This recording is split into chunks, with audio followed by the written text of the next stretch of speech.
Okay. Well, good morning, everyone.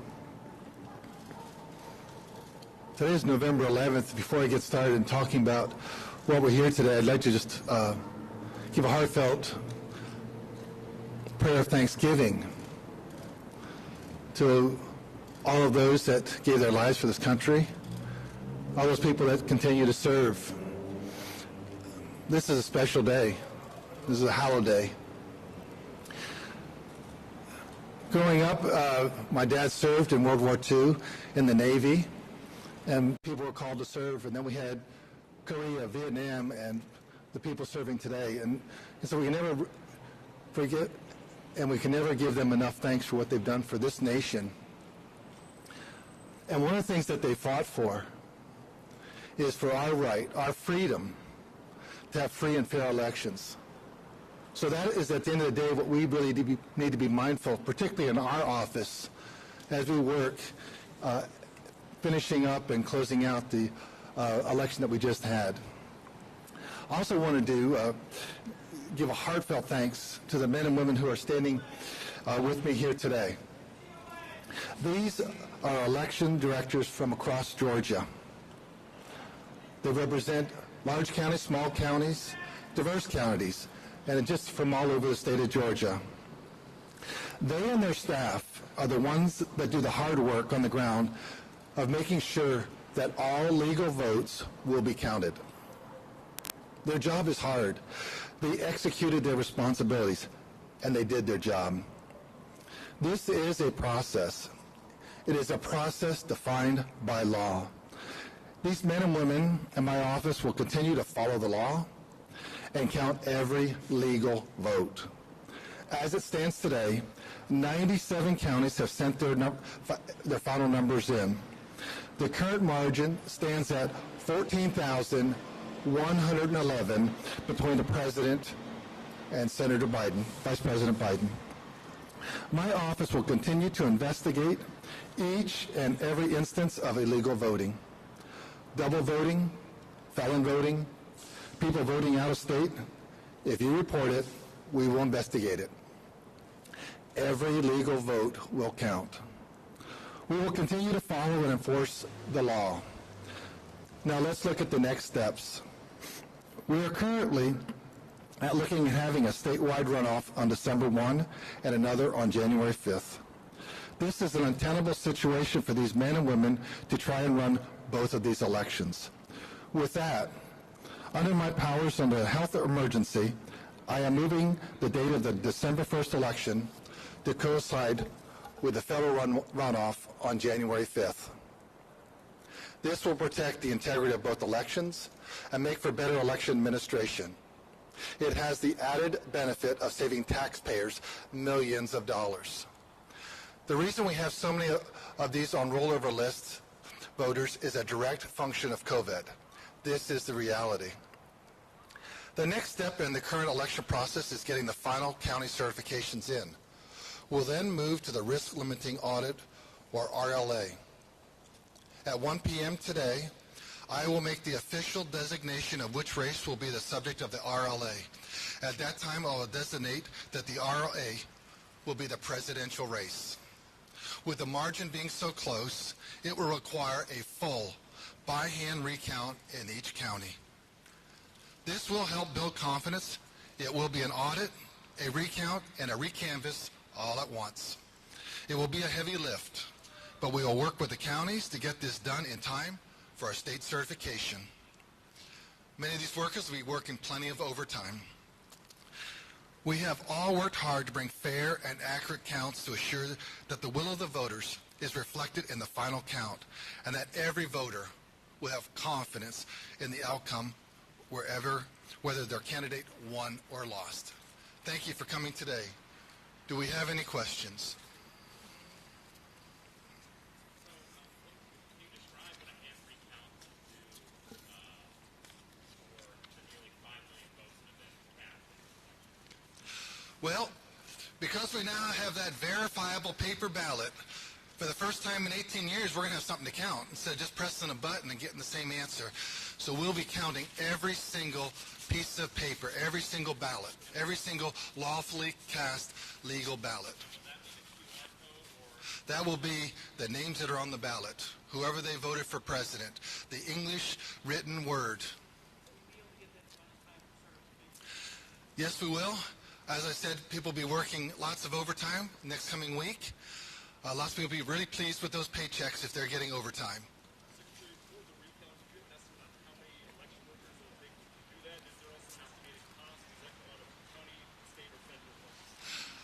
That'll be coming out of, we'll determine at some point. Adding additional workers, we will probably have to, augment that, and we'll be looking at that, and that'll be the election directors at each county will be able, they'll actually handle their own additional, or their own county recount or risk limiting audit county by county. Is this how this audit was designed to work? I thought originally it was supposed to be looking at a small segment of the votes to get the larger picture. Well, that's what's really interesting when you start really digging into probability theorem. When you have 5 million votes and the margin is so close, 14,000, if we pulled out 10,000 votes, all of a sudden it could say, well, this is the person that won. We pull out 100,000, it says this person won. We pull out 1 million, this person won. And that's why mathematically you actually have to do a full hand-by-hand recount of all because the margin is so close. Right now it's 14,101. So it's really just the mathematics, the statistics, the probability theorems that we use for the risk limiting that are taking us to that extent.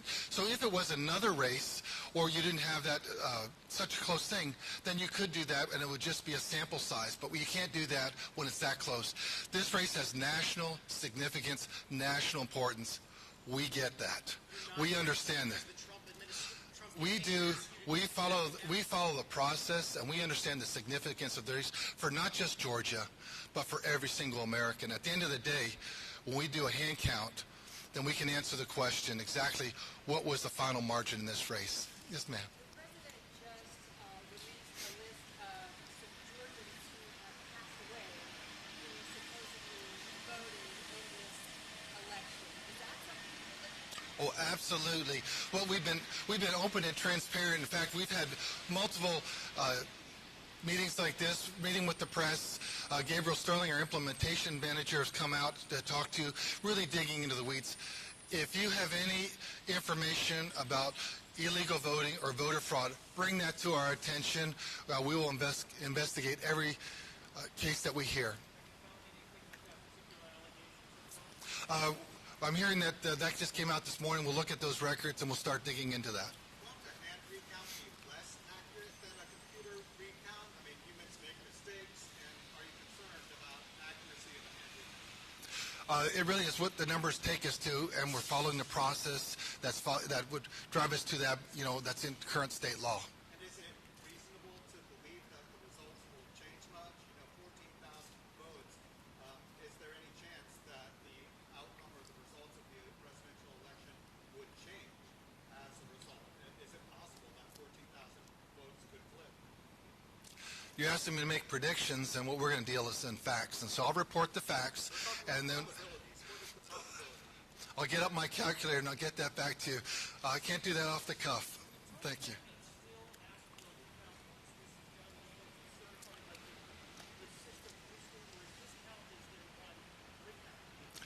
That's a good question, but after it is certified, the candidate that is within 0.5%, I believe, would still be entitled to a recount, but that would be a scan recount just because of that is what is in state law. Yes, sir.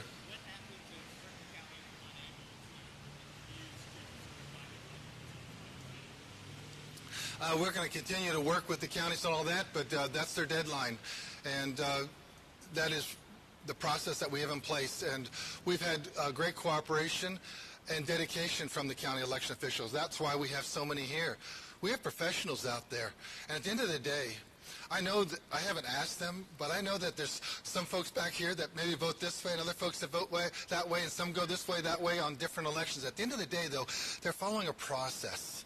And then what they want is they never want you to be able to question their integrity. And that's what we want for everyone to understand, that we're following a process. Integrity still matters. We'll continue with every county that we have, and if there's some that are still buttoning it up, then we'll roll to that. Hopefully that's the smaller counties. Is there any sort of estimate of how long this will take? It'll take every bit of the time that we have left, for sure. It's a big lift. So by that you mean We certify our date is November 20th. You've been saying for more than a year that we should absolutely trust the QR code, so why is a hand recount necessary right now? Statistically, because of where we are there, we have a team of people, national experts that have worked on risk limiting audits in several other states. They're part of our team. This is not just a decision we made unilaterally.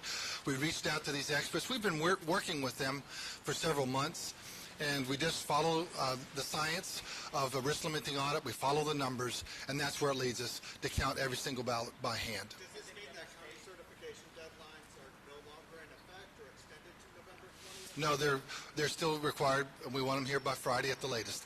We have 97 counties already. Can the recount begin before the county's certified? If each of the county certifies and then the recount begins, what's the I'll talk to legal about that, but we want to start this really before the week is up because we understand there's an awful lot to do. Yes, sir. This is a little repetitive. Could you elaborate again on the timeline of the audit and what is going to be counted exactly? The ballot that you had, whether it was an absentee ballot if you sent that in or if it was voted by in person like I did, we'll look at that ballot and someone's going to look at who did you want, and they're just going to go through that, and you'll have two people that are doing all the counting. They'll put them out and just, in stacks and make sure that the stack has, let's say, 1,000 ballots, and then you look at the end, you had 501 for this person, 499 for that one. You just keep on rolling through, and that's how it's going to be all the way through, and you're going to tally it all up. It's a big process. It'll be a methodical process, and it'll be an accurate process.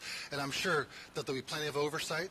We want to make sure that both parties have the opportunity to observe this because we understand the stakes are high. That's Has any other state instituted an RLA on a presidential election? I don't really know, and we do what we do in Georgia. We follow our laws. And every state is 50 states, 50 different election laws. What do you do if these hand counts don't match the computer counts? Do you count again? No, that would then become the risk limit audit and becomes a full recount, and that is what we're going to be certifying on November 20th. So thank you very much. That'll be what we certify because that'll be the last count, and that'll be the most accurate count. That'll be the paper ballot count. This bypasses the audit, I guess, in theory, of bragging. Well, it is actually an audit. It's all in one. It's an audit, a recanvass, and a recount all in one because it'll be just really a process that gets it all. Secretary? Yeah.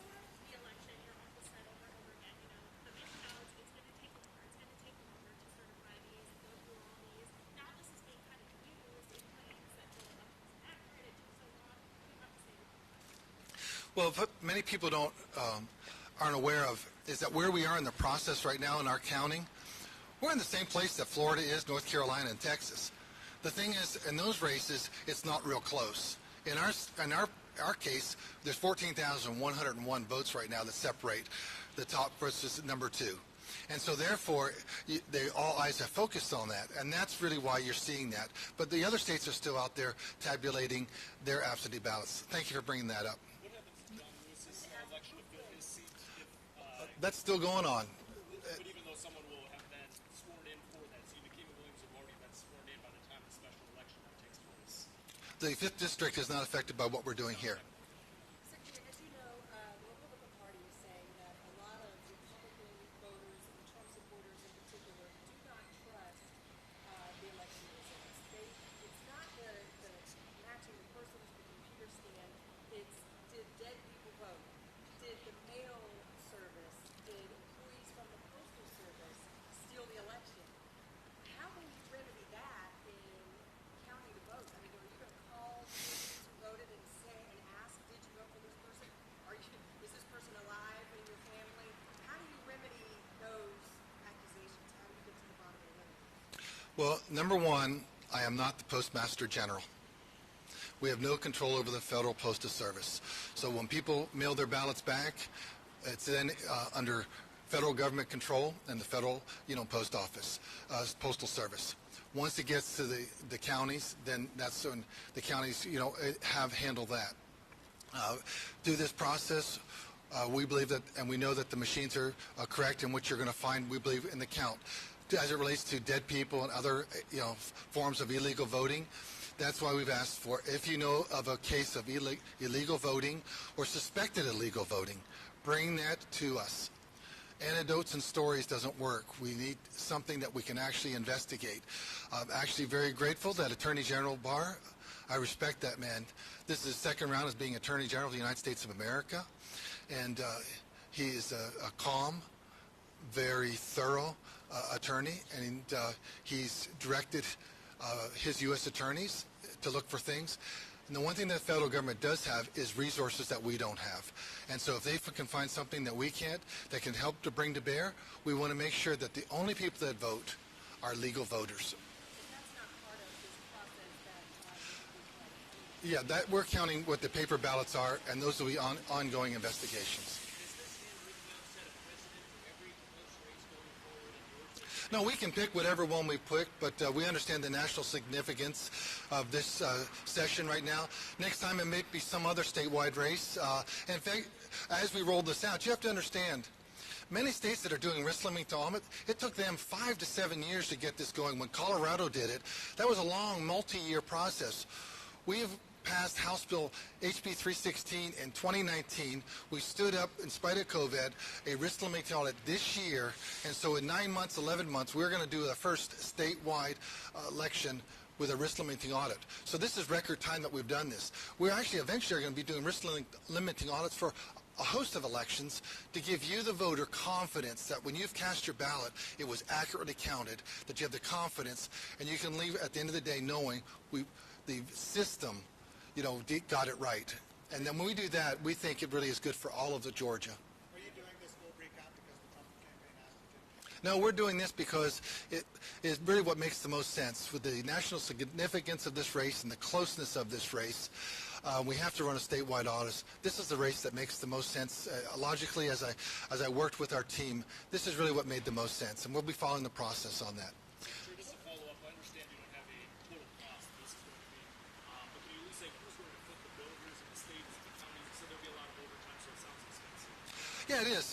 We understand that typically the counties fund their own elections, and this is part of one of the things that they buy into. And right now, everyone's in austerity cuts, so that's the issue. But that's where we are, and I don't have an answer specific on that. I have my domain as Secretary of State, and I can only have my authority that I have within office, and we don't. That is something that would really be what the General Assembly perhaps could do to help the counties. At the present time, that would be what it would be. Secretary, in your media releases to all of us, you bill yourself as Georgia as a national leader in elections. Has anything changed in that, or do you still consider yourself a national leader? Yeah, I think Georgia's done a great job. If you look what we've accomplished in this past year, we stood up a new voting system, new voting machines in less than 6 months, and that was really because we had an activist federal judge that said you can't use the old DRE machines, and so we had to do that for the first primary that we had coming up. All of a sudden we got hit with COVID that started hitting in February, and then March the General Assembly had to take a hiatus around March 15th, and so then we had to do a 360 or a 180 on what are we going to do here that we can run elections that are safe for voters, and what does that look like? And then coming out of that, we stood up an absentee ballot portal, so that we could have safe, secure requests for absentee ballots that required voters to tell us your name, day, month, and year, so we can identify you, and then also your Department of Driver's, service, your driver's license number, so we make sure it truly is the voter that's requesting this absentee ballot for additional security. And then we added ballot tracks. Then we added the wait time. And then we had very successful early day voting. We had a few lines the first couple of days, and then we had record 2.8 million voters plus voted in early voting. And we had very short lines for that. State Farm stood up, but across the state, every one of these election directors had great success. Then on the day of election, we had average wait time in the afternoon was about 2 minutes. At one point, I screenshot it, put it out there on Facebook. We had wait times. The longest wait time was 40 minutes. It dropped down to 20 minutes, and before it was 10 minutes. So tremendous, results. And so I think that we've led in so many different areas, and we've proven that every vote counts and integrity matters. At the end of the day, that's good. What happens if the recount